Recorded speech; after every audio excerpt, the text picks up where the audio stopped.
Galera aí que estiver na live, já vai deixando os comentários aí, beleza? Dá uma rajada de glória aí nas lives, como você estaria fazendo no culto. Bom, graça e paz, bom dia. Vocês estão bem? Vocês estão aqui? Estão bem? Amém.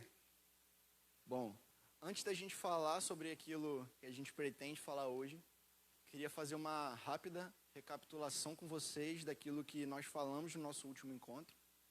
No nosso último encontro, nós falamos sobre o princípio das dores.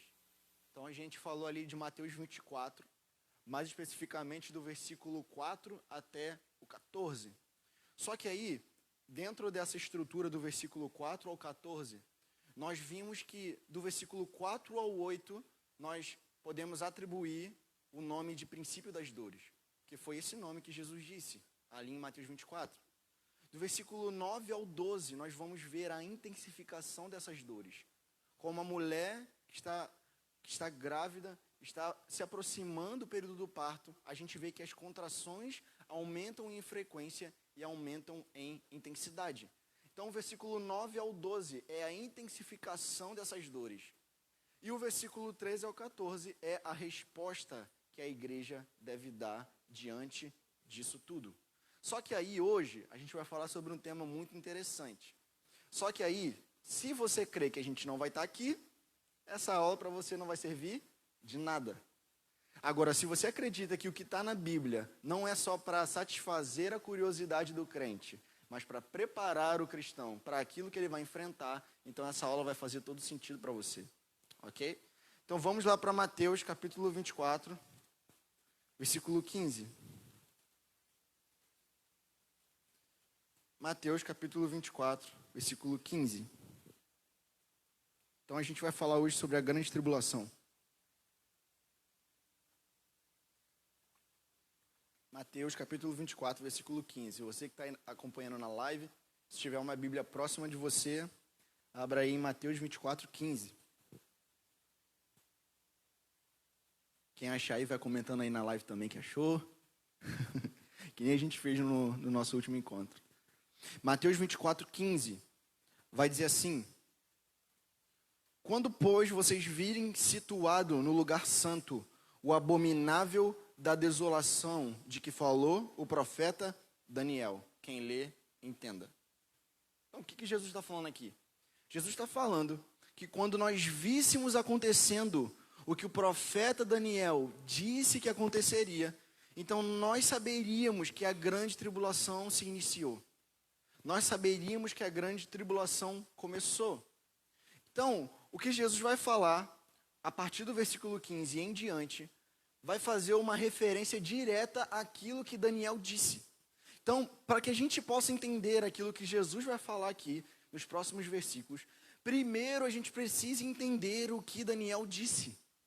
Porque só quando nós entendermos o que Daniel disse, então o que Jesus vai falar aqui vai ter sentido.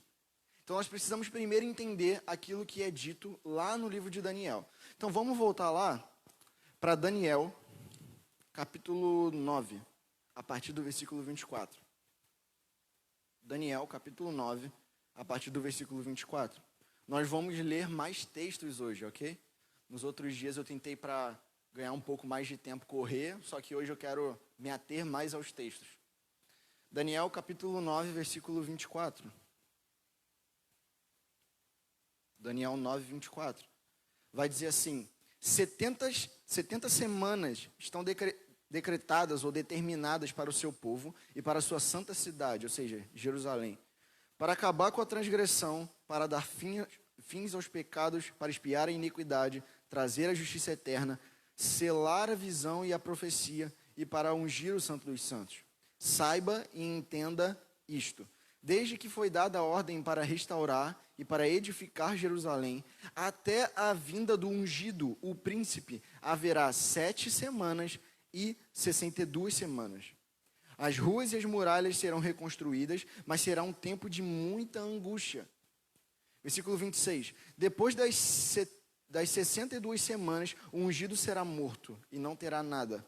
O povo de um príncipe que há de vir destruirá a cidade e o santuário, o seu fim virá como uma inundação. Até o fim haverá guerra, e desolações foram determinadas.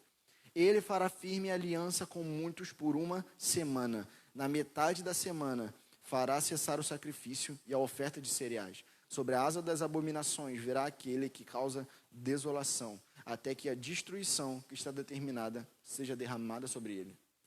Agora, leia aí Daniel capítulo 8, Daniel 8, versículo 11. Daniel capítulo 8, versículo 11. Daniel é considerado por alguns teólogos o Apocalipse do Antigo Testamento.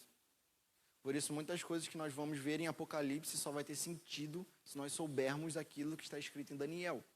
Ok? Então, Daniel capítulo 8, versículo 11. Vai dizer assim: ele se engrandeceu tanto que chegou a desafiar o príncipe desse exército. Tirou dele o sacrifício diário e destruiu o lugar do seu santuário. O exército lhe foi entregue com o sacrifício diário por causa das transgressões. Lançou por terra a verdade e tudo o que ele fez prosperou. Depois ouviu um santo que falava e outro santo lhe perguntou: até quando vai durar a visão do sacrifício diário suprimido e da transgressão desoladora? Até quando o santuário e o exército ficarão entregues para que sejam pisados aos pés? Ele me disse: até 2.300 tardes e manhãs. Depois o santuário será purificado. Agora, leia aí Daniel 11, 31. Daniel 11, 31. Daniel 11, 31. Daniel 11, 31.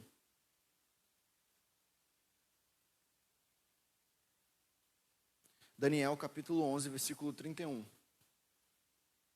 Vai dizer assim: forças enviadas por ele profanarão o santuário e a fortaleza, acabarão com o sacrifício diário, estabelecendo a abominação desoladora. Então, note, quando nós olhamos esses três textos, Daniel 8, Daniel 9 e Daniel 11, nós vamos ver coisas em comum. Quando você olha para esses textos, você vai ver algumas expressões se repetindo. Quais expressões vão se repetir? Uma delas é sacrifícios diários. Outra expressão que vai se repetir, templo ou santuário. E a outra expressão é a abominação desoladora.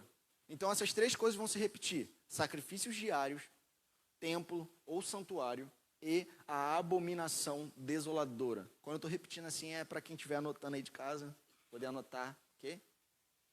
Então, quando a gente conecta esses três textos, nós vamos ver essas expressões se repetindo. Agora, a gente vai ter que explicar como esses três textos se unem, como eles estão linkados, como eles vão acontecer, ok? Quando você olha lá para Daniel 9, se você quiser, até pode deixar aberto para a gente ficar bem no texto. Daniel 9 vai falar que 70 semanas estão decretadas. 70 semanas estão estabelecidas.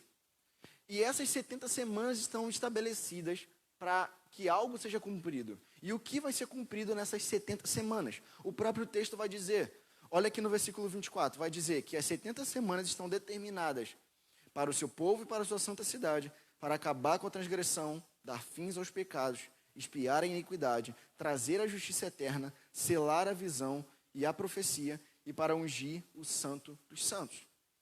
Então note, as 70 semanas estão decretadas para que isso se cumpra. Só que aí o texto vai continuar explicando. Porque Daniel é um cara que não só profetiza, mas explica o que está profetizando. Então quando ele vai explicar aqui o que ele está profetizando, ele vai falar que desde a ordem da reconstrução de Jerusalém até a vinda do ungido, que é Jesus, o Messias na primeira vinda, se cumpriram 62 e 7 semanas. Quando foi dada a ordem para reconstruir Jerusalém? No tempo de Esdras e Neemias. Então, naquele tempo, de Esdras e Neemias, até o tempo da primeira vinda de Jesus, o texto está dizendo que 62 e 7 semanas foram cumpridas. Então, note, se 62 semanas e 7 semanas foram cumpridas, no total, quantas semanas se cumpriram? 69. Só que o texto fala de 70 semanas. Então, se 69 semanas se cumpriram de 70, quantas semanas faltam? Uma. Ok. Uma semana tem quantos dias? 7 dias. Só que no calendário antigo, a relação que era utilizada para dia era dia-ano. Então, cada dia é um ano. Então, na verdade, aqui quando fala que falta uma semana, é porque faltam 7 dias, que na verdade são 7 anos. Então, nessa profecia, ainda faltam 7 anos a serem cumpridos. É isso que o texto está falando. E isso é o que nós chamamos, na escatologia, de 70 semanas de Daniel. Para que a gente possa entender sobre a grande tribulação, é impossível entender sem entender o texto de Daniel 9. Nós precisamos entender sobre as 70 semanas. Então, ok, faltam 7 semanas a serem cumpridas. Gabriel, nós podemos saber quando vai se iniciar essa semana? Nós não podemos saber exatamente o quando, mas nós podemos saber como essa semana vai se iniciar. E por que nós podemos saber o como? Porque o texto fala como essa semana vai se iniciar. Olha lá para o versículo 27.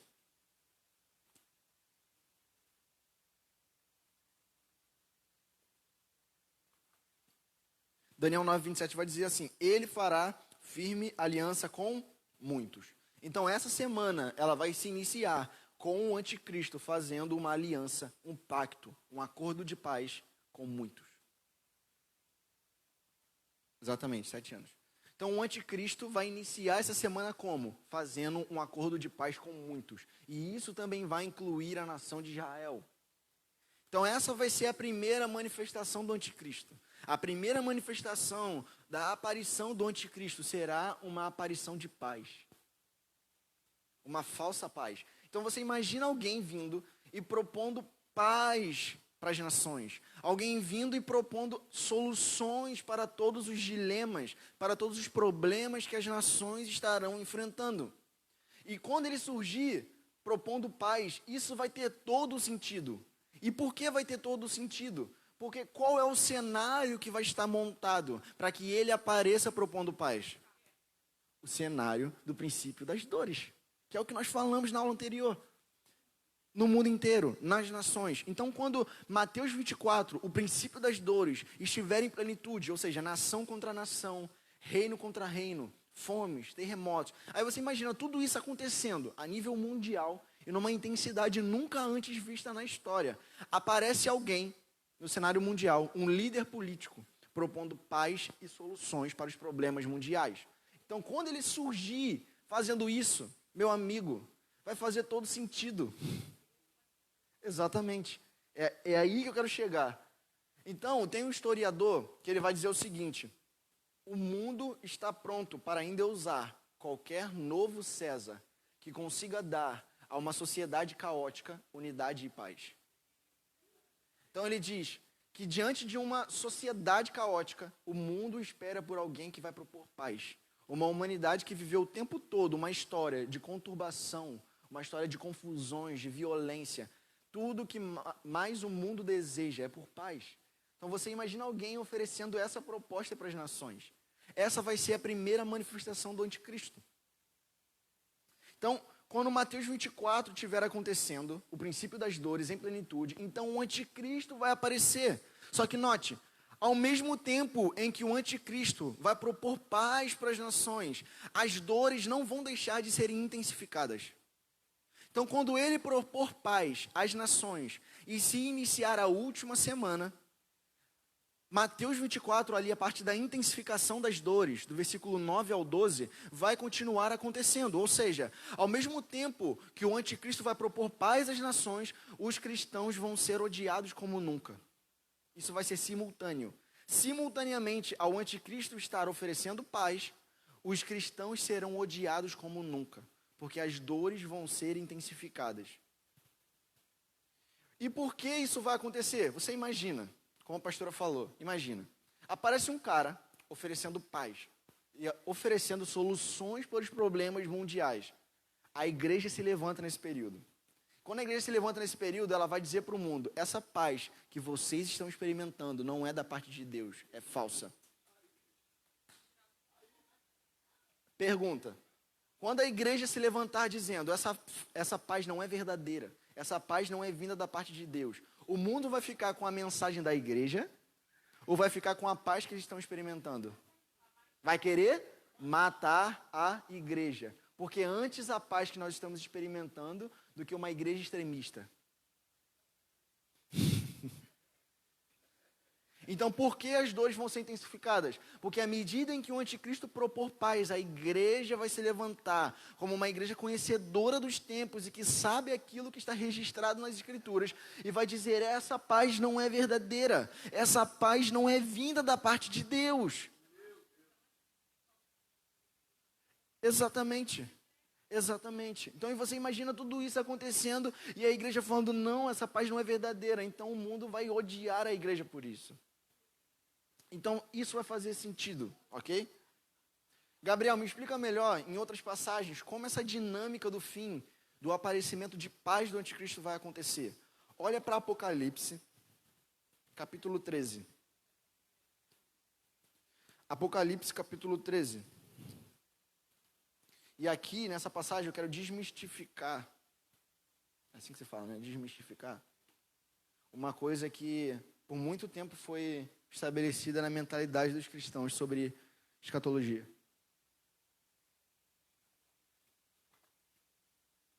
Apocalipse, capítulo 13. Versículo 1. Vai dizer assim: vi emergir do mar uma besta que tinha 10 chifres e 7 cabeças, e sobre os chifres 10 diademas, e sobre as cabeças nomes de blasfêmia. Então note, quando a gente olha para esse texto, e a gente vai tentar interpretar isso de maneira literal, o que acontece? A gente imagina que o anticristo vai ser tipo um bicho demoníaco, surgindo de dentro do mar e flutuando. E esse bicho demoníaco, ele vai ter, como o próprio texto está dizendo, 7 cabeças e 10 chifres. Então a gente vai imaginar o seguinte: bom, o anticristo, a besta, deve ser um bicho muito feio, demoníaco, que vai surgir e vai ter 10 chifres e 7 cabeças. Mas será que é isso que o texto está dizendo? O que quer dizer que João está vendo uma besta emergindo do mar? Olha para Isaías, capítulo 57, versículo 20. A Bíblia explica a própria Bíblia. Isaías 57, 20. Eu não estou nem pedindo assim para ter teclado, né? Até para live, acho que o som talvez fique mais limpo. Não sei, sem o teclado, né? Fica melhor ou não? Tem nada a ver. Fica melhor assim? Que se fosse em outra ocasião, Daniel, teu lugar era aqui, varão. Isaías 57, 20.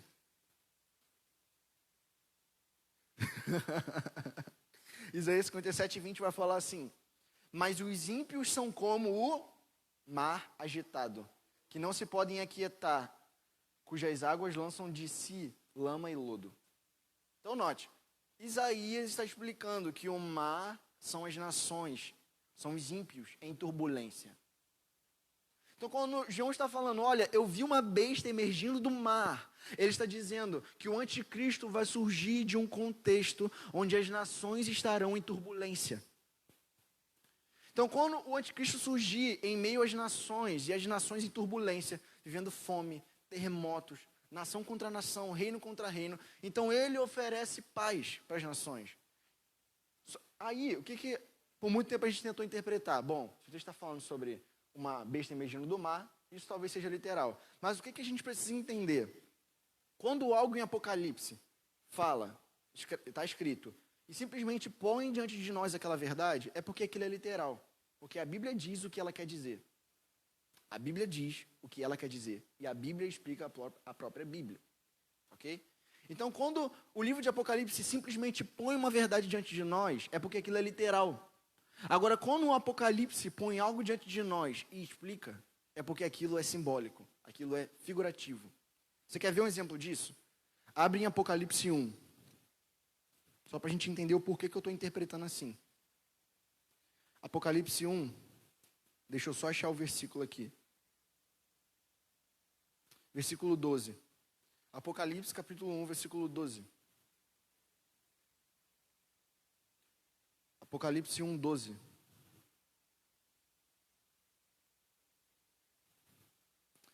Vai dizer assim: voltei-me para ver quem falava comigo, e ao me voltar vi 7 candelabros de ouro. E no meio dos candelabros um semelhante a um filho de homem, com vestes talares e cingido à altura do peito, com um cinto de ouro. Aqui está fazendo uma referência a vestimenta do sumo sacerdote, ok? Só que o que eu quero destacar aqui para vocês é os candelabros de ouro. Ok. Agora olha para o versículo 16. Na mão direita ele tinha 7 estrelas, e da sua boca saiu uma espada afiada de 2 gumes. O seu rosto brilhava como o sol na sua força. Aí, ok. Quando a gente lê esses textos, se a gente parasse aqui, o que a gente iria interpretar? Que Jesus tem literalmente 7 estrelas na mão, e que tem literalmente no terceiro céu candelabros de ouro. Só que o texto vai continuar se auto-explicando, porque a Bíblia explica a própria Bíblia. Esse é um princípio hermenêutico importante. A Bíblia explica a própria Bíblia. Não precisa de nenhum outro livro. A Bíblia explica a própria Bíblia. Exatamente. Olha para o versículo 20 agora, porque João vai ensinar, ele vai explicar o que ele está falando. Quanto ao mistério das 7 estrelas que você viu na minha mão direita, e quanto aos 7 candelabros de ouro, as 7 estrelas são os anjos das 7 igrejas. Que aqui no caso, quando você olha ali em Apocalipse 2 e 3, seriam os pastores, os líderes locais das igrejas. E os 7 candelabros são as próprias 7 igrejas. Então João, ele não somente põe diante de nós algo em Apocalipse, mas ele explica o que ele está falando. Então, quando algo é literal no Apocalipse, quando simplesmente é posto diante de nós. Agora, quando algo é simbólico, quando algo é figurativo, o próprio Apocalipse vai explicar, ou outra parte da Escritura vai explicar. Ok, mas vamos voltar lá para Daniel 9, fica lá. Só para a gente ganhar fundamento porque a gente está falando aqui de Mateus 24. Daniel 9. Deixa aberto aí em Daniel 9, a partir do versículo 24. Então você imagina, o anticristo está surgindo e ele está fazendo um acordo de paz com as nações. Mas não vai ser só com as nações. Ele também vai fazer um acordo de paz com Israel. Então você imagina, o anticristo vai fazer um acordo de paz com Israel. Os judeus estarão voltando à sua terra e eles vão querer voltar a praticar na totalidade o judaísmo. Então eles vão querer reconstruir o templo, que hoje ainda não há em Jerusalém. Se eu não me engano, vocês me corrigem, mas eu estava pesquisando ontem, eu vi que hoje não tem um templo, se eu não me engano, em Jerusalém, o que tem é uma mesquita, a mesquita de Omar, não é isso? Então, então você imagina, o anticristo vai ter que ser um cara tão inteligente, mas tão inteligente, que ele vai ter que articular a desconstrução de uma mesquita para a construção de um templo. Só um cara tão inteligente vai conseguir desconstruir uma mesquita para construir um templo. E os muçulmanos estariam em paz com isso. E aqui eu quero indicar um livro. O nome do livro é A Besta que Vem do Oriente Médio, Joel Richardson. Leiam esse livro. Se até aqui você pensou que o anticristo era um cara que viria lá de Roma porque ele era o Papa, leia A Besta que Vem do Oriente Médio, Joel Richardson. Quero deixar essa indicação aqui. Então, quando o anticristo fizer um acordo de paz com Israel, os judeus vão querer voltar a reconstruir o templo e vão querer voltar a sacrificar. É isso que vai acontecer. Os judeus vão querer reconstruir o templo. Aí você talvez me pergunte, Gabriel, mas 7 anos vão ser o suficiente para os judeus conseguirem reconstruir todo o templo? Talvez não. Mas no tempo de Esdras e Neemias, quando houve a reconstrução do templo, a primeira coisa a ser reconstruída foi o altar, para que o sacrifício voltasse a ser estabelecido. Então, ainda que o templo não consiga ser reconstruído nesse período, o altar vai ser reconstruído e os sacrifícios vão voltar a ser feitos de maneira diária. É isso que vai acontecer. Então, aí você imagina, o anticristo ofereceu paz, os judeus voltam a sacrificar, voltam a cultuar no templo em Jerusalém. Aí acontece a outra parte do que o texto fala. Aí sai de um acordo de paz e começa a violência. Daniel 9, 27, olha lá.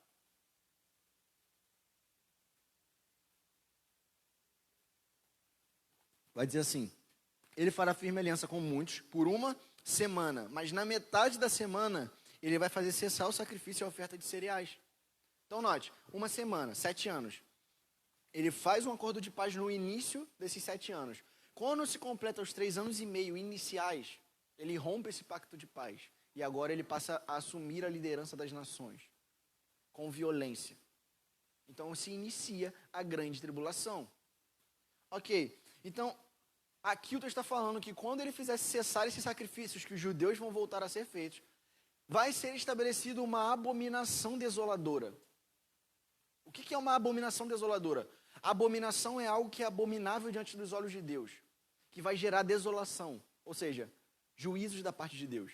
Então, uma abominação vai ser estabelecida em Jerusalém, diante dos olhos de Deus, e essa abominação vai trazer desolação, ou seja, juízos da parte de Deus. Por isso, a abominação da desolação.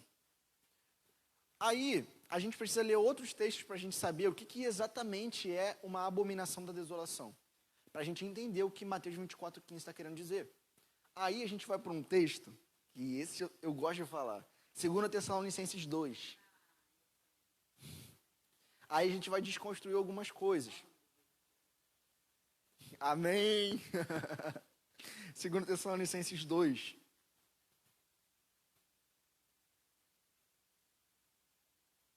Versículo 1. Olha o que Paulo vai falar.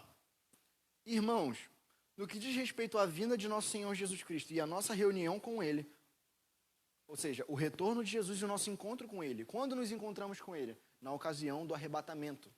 Então, Paulo está falando que quanto à vinda de Jesus, o retorno dele e o arrebatamento, pedimos que vocês não se deixem demover facilmente de seu modo de pensar, nem fiquem perturbados, quer por espírito, quer por palavra, quer por carta, como se procedesse de nós, dando a entender que o dia do Senhor já chegou. Deixa eu explicar uma coisa. Quando Paulo escrevia algo para a igreja, ele não escrevia de maneira aleatória, não era algo desconexo. Toda vez que Paulo escrevia algo, era para tratar uma demanda que a igreja estava enfrentando naquele período. Então, quando Paulo está falando isso aqui, ele não está falando à toa, simplesmente porque ele quis falar. Ele está falando por conta de uma demanda que os tessalonicenses estavam enfrentando naquele período. E qual era a demanda que os tessalonicenses estavam enfrentando naquele período? Pessoas estavam dizendo que o dia do Senhor já chegou. Ou seja, que todos os sinais que precisavam acontecer já haviam acontecido e Jesus poderia voltar a qualquer momento. Só que aí Paulo, ele fala que isso está acontecendo e ele vai corrigir isso. Isso parece com o pensamento dos nossos dias? Sim. Aí você olha para o versículo 2. Versículo 2 a gente já leu. Versículo 3. Ninguém de modo nenhum os engane, porque isto não acontecerá. Isto o quê? O retorno de Jesus e o nosso encontro com Ele, que é o que ele acabou de falar. Isto não acontecerá sem que primeiro venha a apostasia e seja revelado o homem da iniquidade, o filho da perdição. Então o que o texto está falando? Fiquem tranquilos, o dia do Senhor só vai chegar depois que isso acontecer. E o que acontecer? A apostasia e a revelação do anticristo. Ok, Gabriel, mas a apostasia... Gabriel, a gente já vê a apostasia acontecendo. Beleza. Ainda que eu acredite que a apostasia vai ser ainda muito mais intensa. Mas ok. Gabriel, em um certo nível, a gente já vê a apostasia acontecendo. Então Jesus já pode voltar. Calma. O texto não está falando só isso. O texto está falando que o anticristo tem que aparecer. E não sou eu que estou dizendo isso. É o texto. A Bíblia explica a própria Bíblia. E o texto está se auto-explicando. Ele está dizendo que isso não vai acontecer sem que primeiro o anticristo apareça. Então, o retorno de Jesus e o nosso encontro com Ele não pode acontecer antes de ter a apostasia e o anticristo aparecer. Sou eu que estou falando isso? É a Bíblia que está falando isso, irmão. Exatamente, está escrito. Está escrito. Então, isso não vai acontecer sem que antes isso aconteça. Sem que antes esses sinais aconteçam. Aí você vai falar, Gabriel, mas eu aprendi a minha vida inteira que Jesus volta como um ladrão. Ok, não discordo disso. Jesus volta como um ladrão porque a Bíblia fala. Só que a Bíblia é auto-explicativa. Jesus volta como um ladrão para quem? Abre em 1 Tessalonicenses 5. Jesus volta como um ladrão. Para quem? Paulo vai explicar. Porque a Bíblia explica a própria Bíblia.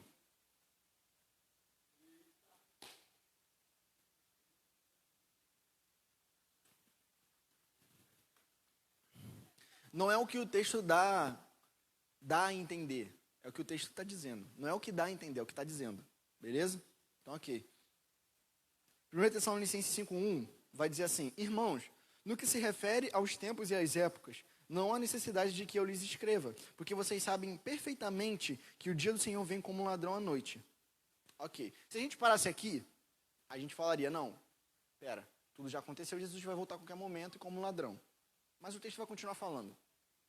Versículo 3: quando andarem dizendo paz e segurança, eis que lhes sobrevirá repentina destruição, como vêm as dores de parto, a mulher que está para dar à luz, e de modo nenhum escaparão. Aqui está falando sobre pessoas vivendo como se Jesus não fosse voltar. E quando essa realidade acontecer, elas vão ser pegas de surpresa.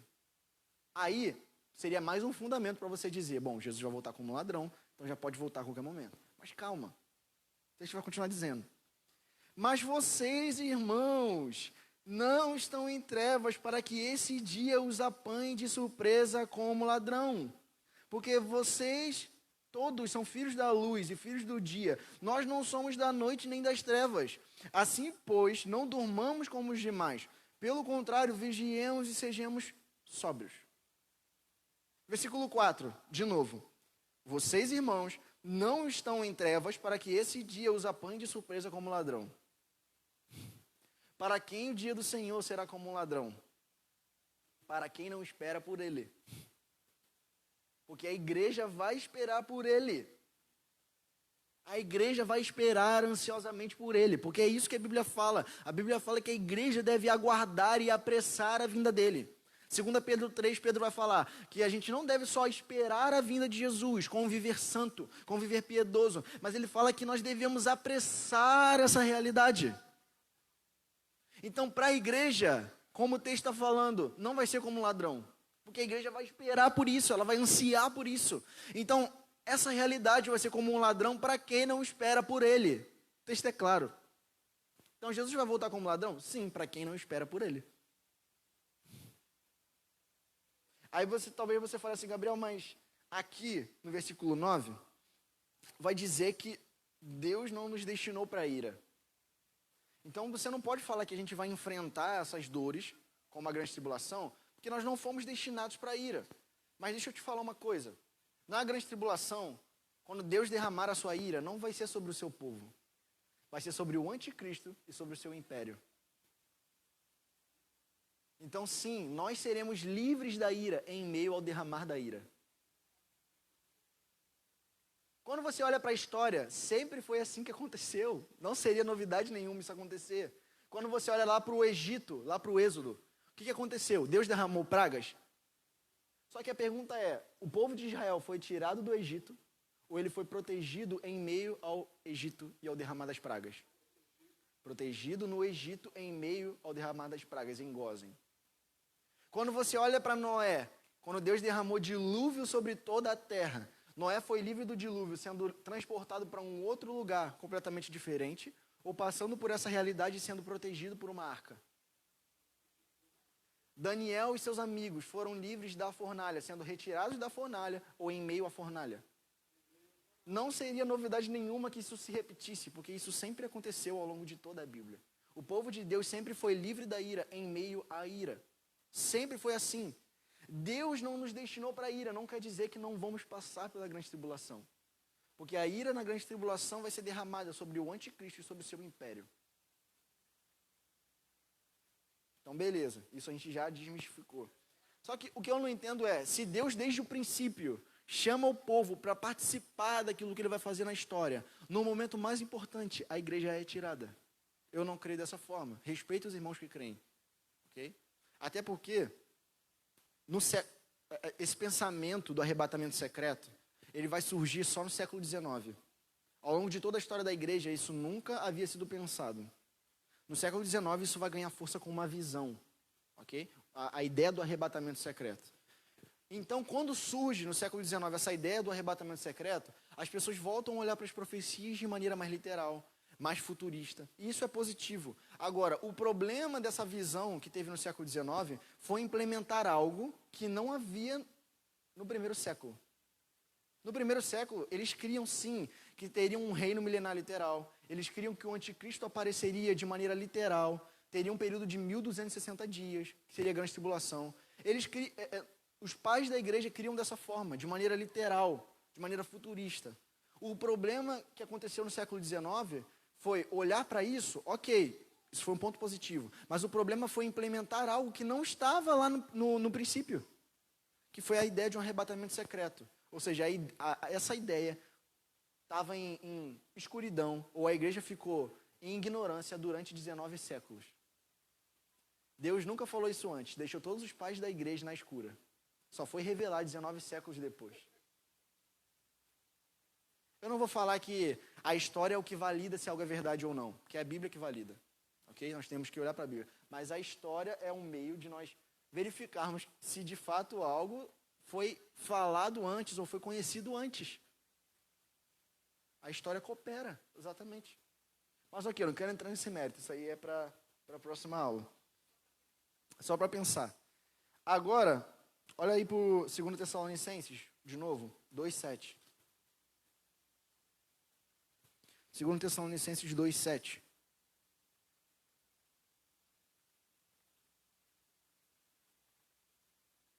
Aí, alguns vão dizer assim, bom, Gabriel, mas aqui o texto está falando de 2 Tessalonicenses 2:7, que aquele que o detém tem que ser removido para que o anticristo apareça. Aí, o que o pessoal falou? Bom, se aqui está falando num gênero neutro, aquele que o detém, algo masculino, isso está se referindo ao Espírito Santo e a um arrebatamento secreto. Mas a pergunta é, tem alguma outra passagem que diga isso? Tem alguma outra passagem que esteja falando que o ministério do Espírito Santo é reter todo o mal que existe no mundo? Tem alguma outra passagem falando que o ministério da igreja é reter todo o mal que existe no mundo? Não tem nenhuma passagem que diz isso. Então, por que a gente simplesmente atribuiu isso ao Espírito Santo, se o texto não está dizendo isso? Eu acho que seria muito mais fácil a gente pensar que aquele que o detém é o próprio Deus detendo o anticristo de aparecer. Não é a ideia de a igreja sendo arrebatada a qualquer momento, ou o Espírito sendo removido junto com a igreja, mas é Deus cumprindo a sua agenda e cumprindo o tempo que as profecias têm que se cumprir para o anticristo aparecer. Aí também tem uma outra interpretação que vai falar que aquele que o detém são autoridades políticas. Por quê? Porque em Romanos 13, Paulo fala que o dever de reter o mal moral no mundo, de deter o mal moral que existe no mundo, são das autoridades. Então, qual seria a ideia? Aquele que o detém seriam as autoridades políticas detendo que o mal alcance a plenitude para tomar a forma do anticristo, do homem, do anticristo. Só que aí, quando a gente visse essas lideranças políticas retendo todo o mal que existe no mundo, essas lideranças políticas seriam trocadas pela liderança do anticristo. Então, aquele que o detém seriam as autoridades políticas, retendo que o anticristo apareça, impedindo que o anticristo apareça. Só que até se a gente interpretasse dessa forma, culminaria em quê? Deus é quem estabelece a autoridade e quem remove a autoridade. Então, no final das contas, quem é aquele que o detém? O próprio Deus. Exatamente. Só que não tem nada que fale que o ministério do Espírito Santo é reter o anticristo. Reter todo o mal existente no mundo. O que retém o mal que existe no mundo, de maneira a não deixar esse mal ficar desenfreado, se chama graça restritiva de Deus. Isso a gente vê na teologia, graça restritiva de Deus. Então não há nenhuma passagem que comprove que isso é o Espírito Santo. Não entendi. Do meio, cadê? 2 Tessalonicenses 2, versículo 7.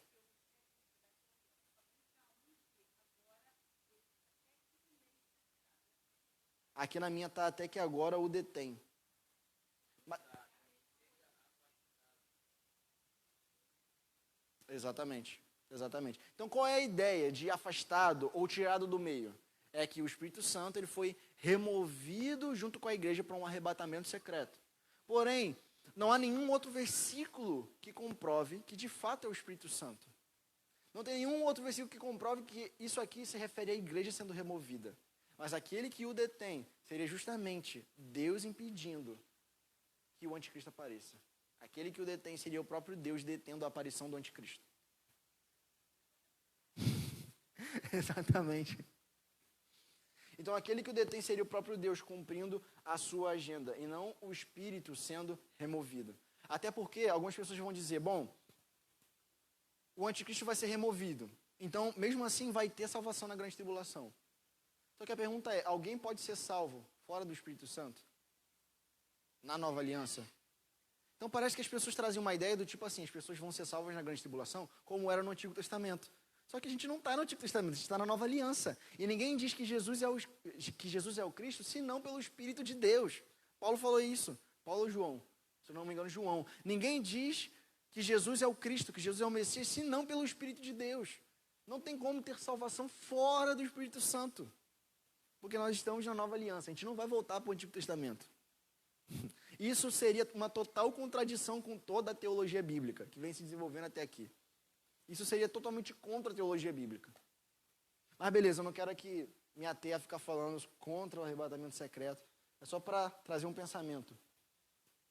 Mas o que eu quero focar com vocês, aí de 2 Tessalonicenses 2, é destacar algumas verdades. Primeira verdade é no versículo 3. Versículo 3 vai falar que... Cadê? Peraí. 2 Tessalonicenses... Versículo 7, na verdade. Porque o mistério da iniquidade já opera e aguarda... Peraí. Deixa eu só ver qual é o texto aqui, rapidinho. Ah, tá. Versículo 3. Ninguém de modo nenhum os engane, porque isto não acontecerá sem que primeiro venha a apostasia e seja revelado o homem da iniquidade. Então a primeira coisa que a gente precisa destacar, o anticristo será um homem. Ok. Segunda coisa que nós podemos destacar, versículo 3. Ele vai surgir de um ambiente de intensa apostasia. Que o texto está falando isso. Ok? Versículo 9 vai falar que o anticristo ele vai operar no poder de Satanás. Então ele vai fazer sinais, ele vai fazer maravilhas e prodígios, para que todos, ou quase todos, sejam enganados.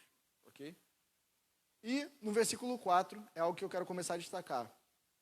O qual se opõe e se levanta contra tudo o que se chama Deus ou é objeto de culto, a ponto de assentar-se no santuário de Deus, apresentando-se como se fosse o próprio Deus. Então note. A abominação da desolação será o anticristo se assentando no templo em Jerusalém e se declarando Deus. Ele vai se assentar no templo em Jerusalém e ele vai exigir adoração mundial. É isso que o texto está falando. E que Apocalipse 13 também fala. Ele vai se assentar no templo em Jerusalém e vai exigir que o mundo o adore. É isso que o texto está falando. E não só vai exigir que o mundo o adore, mas, segundo Apocalipse 13, o falso profeta vai enganar as pessoas, para que as pessoas façam uma imagem dele. Para que essa imagem seja posta lá no templo em Jerusalém e as pessoas adorem também a imagem do anticristo. Então o anticristo vai promover uma intensa idolatria. Porque Apocalipse 13 vai falar que as pessoas não vão adorar só o anticristo, mas também a imagem do anticristo. Apocalipse 13 fala isso. Lá, se eu não me engano, isso são as duas testemunhas. Mas depois a gente vê lá. Depois eu vou ver. Se eu não me engano, são as duas testemunhas que morrem e depois ressuscitam. Ok? Então, Mike Bickle vai dizer que essa imagem do anticristo que vai ser adorada vai ser literalmente a construção de uma estátua. Uma estátua vai ser posta no templo em Jerusalém, para que o anticristo, além de se assentar no templo e se declarar Deus, vai colocar uma estátua e vai exigir que as pessoas também adorem a estátua, como se fosse uma idolatria. Irmãos, de verdade, hoje nós temos pessoas que frequentam os templos e têm um coração extremamente idólatra. Para essas, não terá dificuldade nenhuma em idolatrar o anticristo no tempo do fim. As pessoas vêm para um lugar como esse, e elas querem que a palavra que seja pregada no púlpito agrade o coração delas. As pessoas vêm para um lugar como esse, e elas querem que os louvores que elas gostam sejam cantados. Porque tudo, no final das contas, tem que culminar na vontade dela sendo feita. Isso é uma idolatria da sua própria vontade. Eu não sei de onde a gente tirou a ideia, o pastor Léo sempre fala isso. O pastor Léo sempre fala isso pra gente. Eu não sei de onde a gente tirou a ideia de que culto é receber. Biblicamente falando, culto nunca foi para receber algo, sempre foi para entregar algo. A ideia bíblica de culto nunca foi receber, sempre foi entrega. Então, parece que a idolatria do nosso coração começou a corromper o sentido de culto. Só que, deixa eu te falar uma coisa. Se o Deus que você serve nunca te diz não, possivelmente você é o seu Deus. Se o teu Deus nunca te diz não, Você se fez Deus para você mesmo e você nem percebeu. Que as pessoas hoje, parte delas, são idólatras. E quando eu falo idolatria, não é só adorar a uma imagem de escultura, mas sobre idolatrar a sua própria vontade. Você imagina Deus olhando para um coração idólatra e entregando alguém ao seu próprio coração. Romanos 1 fala que Deus entrega algumas pessoas ao seu próprio coração. O coração do homem, ele é tão enganoso, mas tão corrupto e enganoso, que o nosso coração ele é capaz de pegar algo que é dado pelo próprio Deus e idolatrar isso. Você olha lá para a história de Israel, isso aconteceu. Deus deu algo para Israel, não lembro agora se foi a serpente de bronze. E essa ferramenta foi dada por Deus. Mas ainda assim o povo de Israel começou a idolatrar e dizer que aquilo era o Deus deles. Mas foi Deus quem deu aquilo. Entende? Não lembro se é a serpente de bronze, mas eu acho que é. Então você olha para a história de Israel e você vê exatamente isso. O povo tem um coração tão corrupto, mas tão enganoso, o ser humano, que é capaz de pegar algo que é dado pelo próprio Deus e idolatrar isso no lugar de Deus. Então, deixa eu te falar uma coisa. Alguns que se dizem cristãos, ainda assim, no fim, vão idolatrar o anticristo. Eles não vão ter dificuldade para isso. Até porque isso vai resultar em um bem-estar para eles. Eles vão poder comprar e vender, porque eles vão adorar ao anticristo. Então, ok. Já estou caminhando para o final. Então, quando você olha para a história, você vê que alguns foram uma figura do anticristo na história. Antíoco Epifânio foi um tipo do anticristo na história. Antíoco Epifânio foi o cara que ele entrou em Jerusalém e assolou Jerusalém, destruiu, né, o templo e tudo mais. E quando ele entrou, ele estabeleceu no templo uma imagem de adoração a Zeus, a um deus grego, né, na mitologia grega. E não só isso, mas consagrou um porco no altar. Então ele profanou o templo, estabelecendo uma imagem e sacrificando um porco no altar, no templo, em Jerusalém. Então isso é uma figura do que o anticristo vai fazer no fim. Ele vai se assentar no templo, se declarando Deus, e ele vai colocar uma imagem dele mesmo para ser adorada naquele lugar, no templo em Jerusalém. Então por isso Jesus vai falar que é uma abominação da desolação. É uma abominação diante dos olhos de Deus, que vai trazer desolação da parte de Deus, juízo.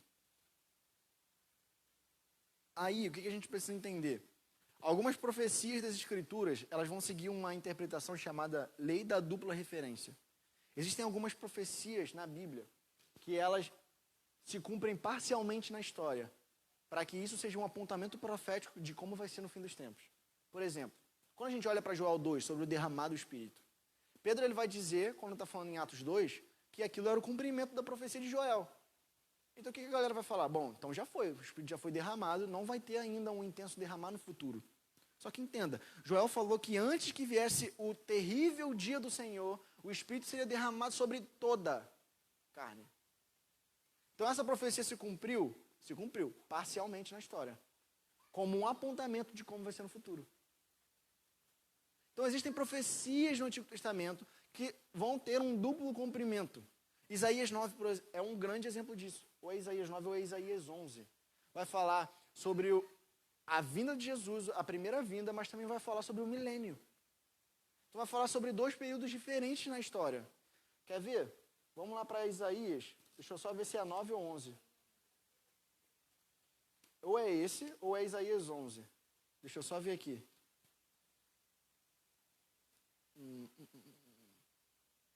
Ah, tá.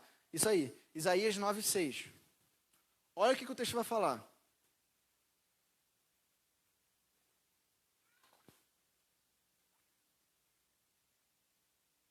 Vai falar assim, Isaías 9, 6.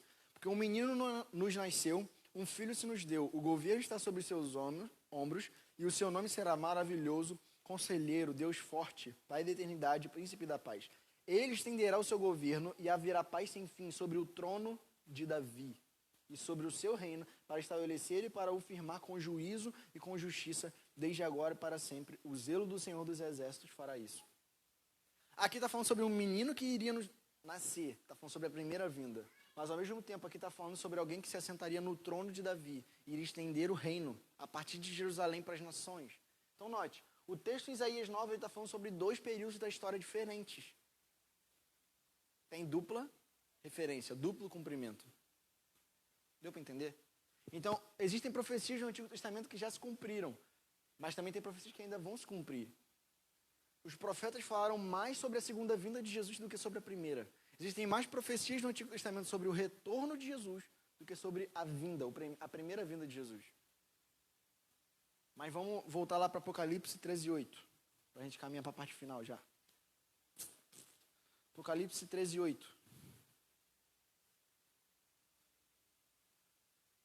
Achou aquele texto, pastor? Achou?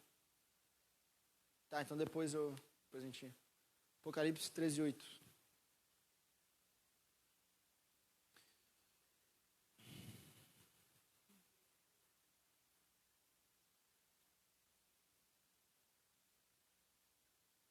Sim, na verdade aqui é referência à morte de uma das cabeças. Aí teria que saber o que são essas cabeças, as 7 cabeças. Aí teria que olhar para Apocalipse 17, que vai explicar o que são essas cabeças, que vão falar sobre impérios. Tá? Enfim, vamos lá. Está falando sobre uma troca de governo. Basicamente está falando sobre uma troca de governo. O próprio texto vai depois explicar. Os 10 reis, eles vão formar como se fosse uma confederação no fim, e esses 10 reis vão introduzir o anticristo no cenário mundial. Vão entregar o governo para ele. Aí Apocalipse 17 que vai explicar isso. Entendeu? Exatamente. Mas aí depois a gente vê isso melhor. Apocalipse 13:8 vai falar assim: e ela será adorada por todos os que habitam sobre a terra, aqueles que desde a fundação do mundo não tiveram os seus nomes escritos no livro da vida, do Cordeiro que foi morto.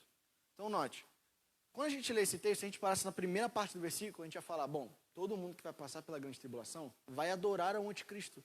Só que o texto não está falando isso, o texto está falando que todos os que irão adorar são aqueles que não têm o nome no livro da vida. Que aqueles que têm o nome escrito no livro da vida, ou seja, os salvos, eles não irão adorar ao anticristo nesse tempo. Aí, o texto vai falar de Apocalipse 13 que ele vai perseguir os santos. O anticristo vai perseguir os santos. Nós vamos ser protegidos da ira de Deus, do juízo de Deus, mas nós seremos perseguidos.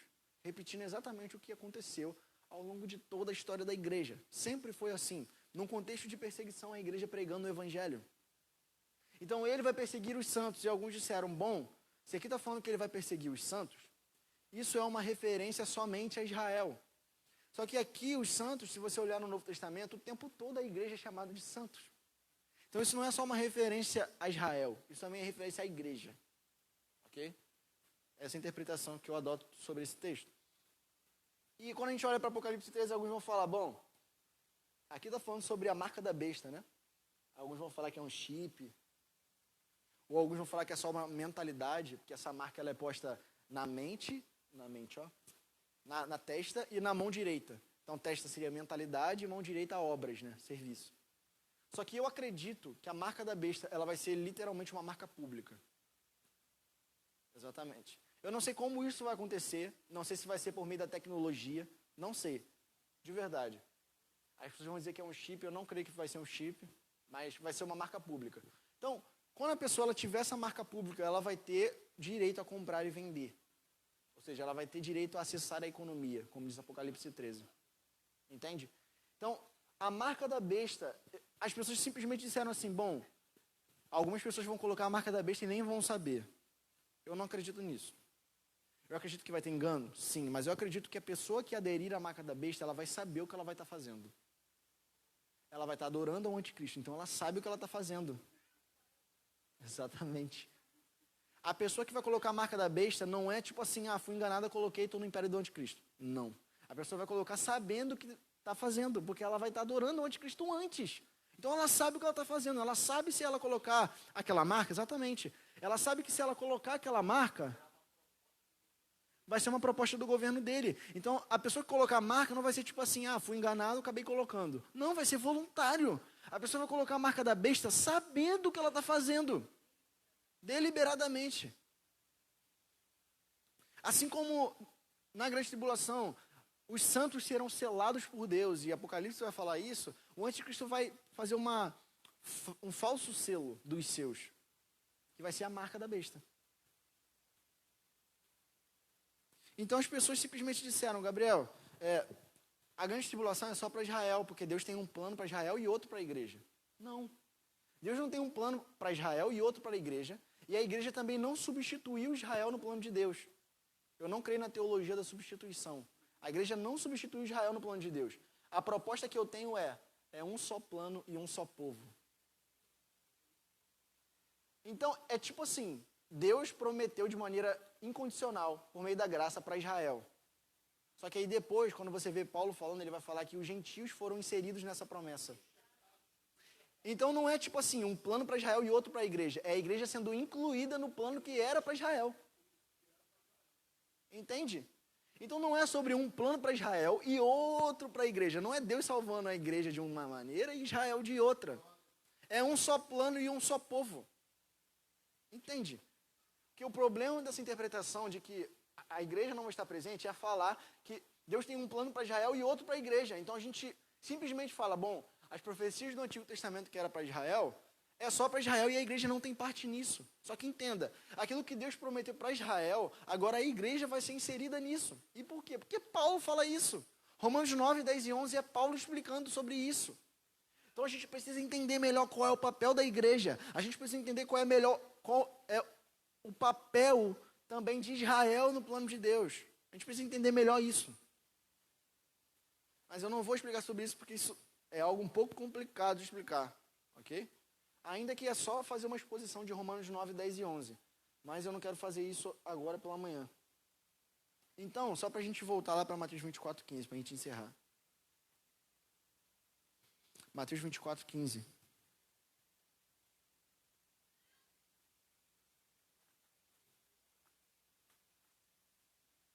Então, agora a gente entendeu o que é o abominável da desolação, que se a gente lesse e a gente visse aqui acontecendo, a gente saberia que a grande tribulação começou. Qual é a abominação da desolação? O anticristo se assentando no templo, se declarando Deus, exigindo adoração mundial e colocando uma imagem de si mesmo no templo, para as pessoas idolatrarem. Essa é a abominação da desolação. Por isso que para a gente entender o que Jesus vai falar aqui, a gente tinha que entender o que Daniel falou. Senão não faria sentido. Abominável da desolação, o que é isso? Então, aqui, esse período aqui, a partir do versículo 15, é Jesus falando sobre a grande tribulação. A grande tribulação ela vai começar em Israel, com o anticristo se assentando no templo que foi reconstruído, e vai terminar também em Israel. Ainda que a grande tribulação ela não seja só para o território de Israel, a grande tribulação vai ser para todas as nações, vai atingir todas as nações mundialmente. O foco, né, da grande tribulação, parte do foco será Israel. Porque ela vai começar em Israel, com o anticristo se assentando no templo, e ela vai terminar com as nações lideradas pelo anticristo indo contra Israel, para acabar com Israel, que é o contexto onde Jesus retorna. E aí eles olham para Jesus retornando e eles vão dizer, Baruch haba b'shem Adonai, bendito é o que vem em nome do Senhor. E eles vão reconhecer que Jesus é o Messias. Por quê? Porque eles vão estar sendo oprimidos pelo anticristo e o seu exército. Então assim que vai terminar a grande tribulação. Mas aí isso eu vou falar só na próxima aula. Então, esse período aqui da grande tribulação, o texto vai dizer, os textos vão dizer vários termos. Fala que é a angústia de Jacó, vai falar que é 1260 dias, tempo e metade de tempo, 3 anos e meio, 42 meses. Todas essas referências de tempo são para a grande tribulação. É o período de duração da grande tribulação. Só para colocar uma pulguinha na orelha, atrás da orelha aí para vocês, Daniel ele não vai falar só sobre 1260 dias. Ele vai falar sobre 1290 dias. Então, para pensar. João é um cara que acertou, né, na duração. Ok? Então, ele fala que é 1260. E Daniel fala que é 1290. Então, se a grande tribulação vai durar 1260, vai sobrar 30 dias. O que vai acontecer nesses 30 dias? Só que isso aí é o que a gente vai explicar na próxima aula. Esses 30 dias vai acontecer algo incrível, que é o que a gente vai explicar na próxima aula. Não, são 30 dias.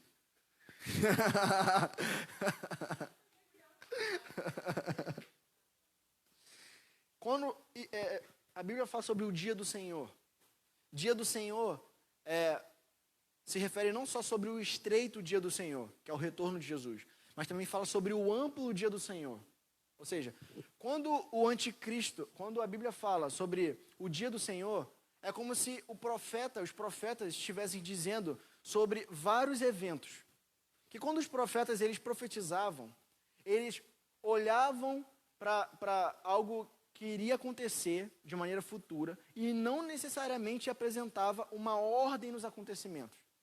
E eles olhavam para vários eventos como se fosse um só.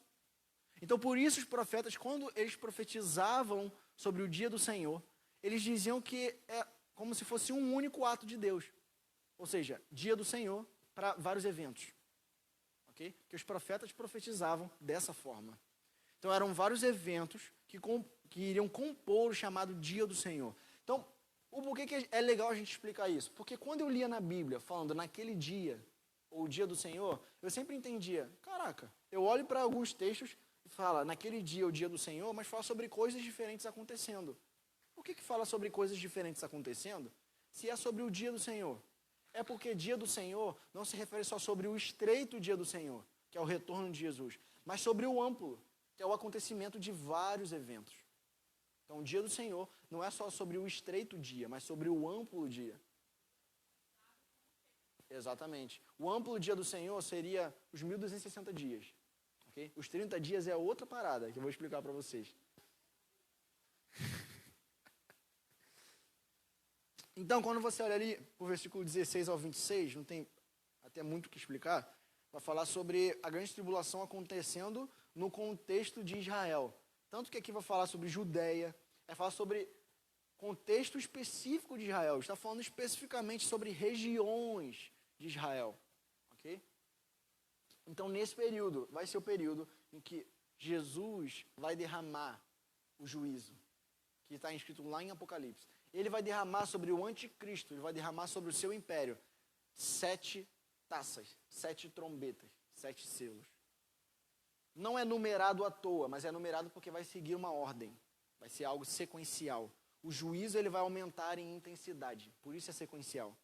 Vai ser, primeiro, os 7 selos, depois as 7 trombetas e depois as 7 taças.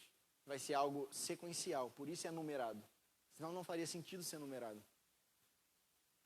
Então, só para a gente encerrar, Isaías 26 vai falar que quando estivesse acontecendo essas dores de parto ou a grande tribulação, que é algo que a gente já viu que é algo futuro, que nós explicamos na aula anterior, quando isso estivesse acontecendo, ele diz para o povo de Israel, entre no quarto, até que se passe o tempo da ira.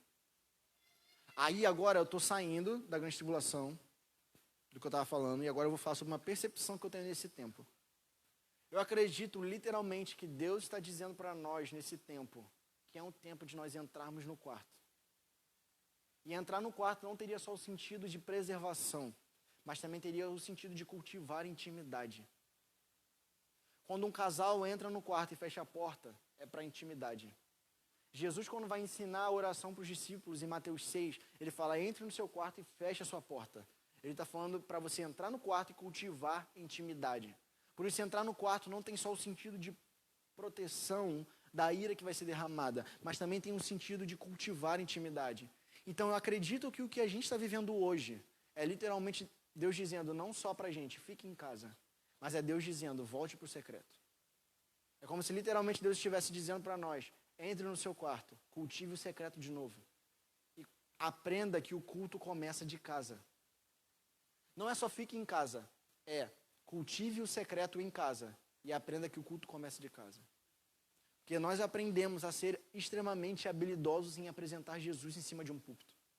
Nós aprendemos a ser extremamente habilidosos em apresentar Jesus nos templos. Mas nós desaprendemos a apresentar Jesus na vida comum do lar. Nós desaprendemos a apresentar Jesus para os nossos filhos, para as nossas esposas, para os nossos maridos. Por isso que eu acredito que tudo isso que está acontecendo não é só dizendo para a igreja fica em casa, mas é a igreja reveja o seu papel dentro da casa, dentro de casa. Nada melhor do que a ausência para provocar em nós o valor da presença. Tudo o que está acontecendo é para provocar no nosso coração o valor de estarmos juntos como comunidade local. De verdade, você não sente saudade de estar com todo mundo aqui, cara? Eu sinto muita saudade, cara, de domingo. É até estranho. É até estranho não ir com o pastor Léo no carro e a gente tá lá na comunidade local. É estranho, cara, é estranho demais, sabe? Porque eu amo isso, eu amo estar com a galera, estar junto, todo mundo cultuando junto como família, entende? Então eu acredito que nada melhor do que a ausência e a distância nesses dias para ensinar para nós, ensinar para o nosso coração o valor da presença, de estarmos juntos, de estarmos à mesa, olhando o olho no olho. Eu acredito que essa é a percepção para esse tempo. Amém? Pode ficar de pé? Quero tirar um tempo de oração. Galera do louvor pode vir. Então a próxima vez a gente vai estar falando, nosso próximo encontro, nós vamos estar falando, e eu quero introduzir aqui, já para meio que instigar vocês, vou falar sobre a procissão da segunda vinda. Vou falar sobre o que acontece nos 30 dias da profecia de Daniel. Beleza?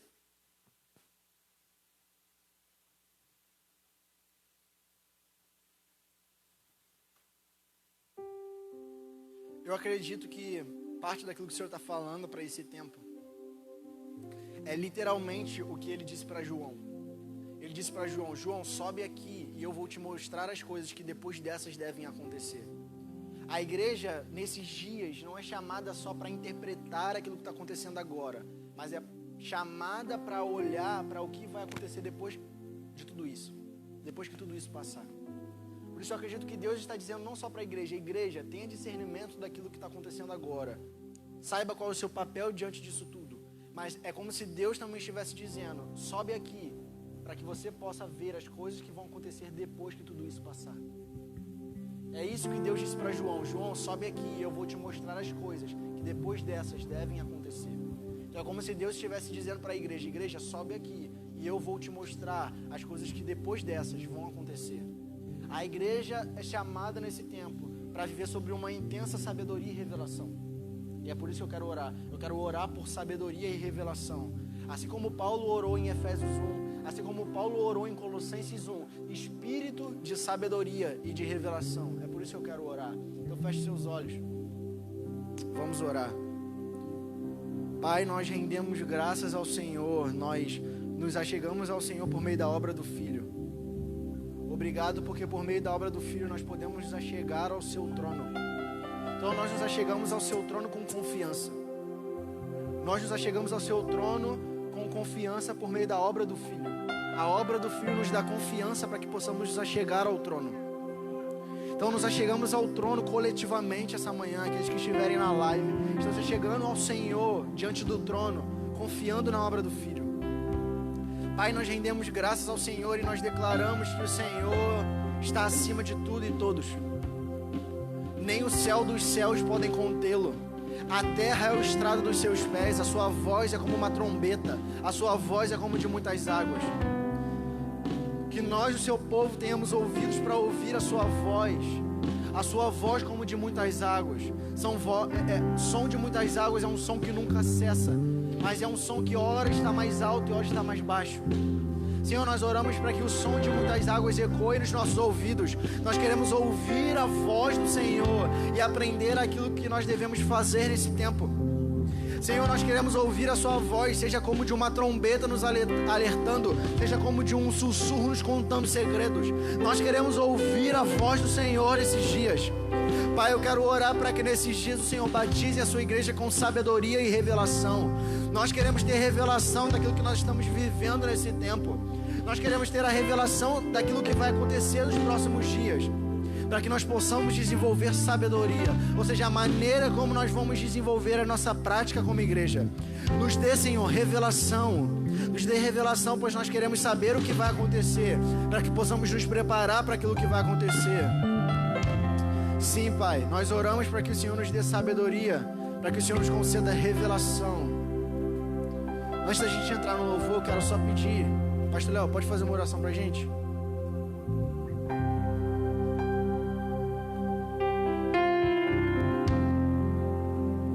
Sim, Pai. Queremos nos voltar para Ti nesses dias. Não só nesses dias, mas sempre essa foi a Sua mensagem. Essa mensagem, ela é atual sempre. Nós acreditamos no conserto que o Senhor está fazendo, no vento que está soprando, levando embora, dissipando o mal, corrigindo intenções erradas, trazendo a luz às trevas, a luz iluminando as trevas. Senhor, não a nós, mas ao teu nome, Senhor. O Senhor é a nossa força, o Senhor é a nossa alegria nesses dias. Sim, nós entendemos o que o Senhor está falando, está fazendo, e estamos posicionados para isso, Senhor. A nossa luta não é contra carne e sangue. Ajuda-nos, Senhor, a entendermos os tempos, a discernir as estações. Sim, fortaleça-nos, Senhor, com as tuas poderosas mãos. Fortaleça, Senhor, os joelhos que estão cansados, os aflitos, aqueles que estão abatidos. Essa mensagem não é para causar medo, essa mensagem é para trazer esperança, alinhamento. Obrigado, Senhor, porque nós não seremos enganados. O Senhor não é um ladrão que vai entrar nas nossas casas. Não, não, não, não, não. Ajuda-nos, Senhor, nesse momento, que possamos estar atentos àquilo que o Senhor está falando, em nome de Jesus. Amém.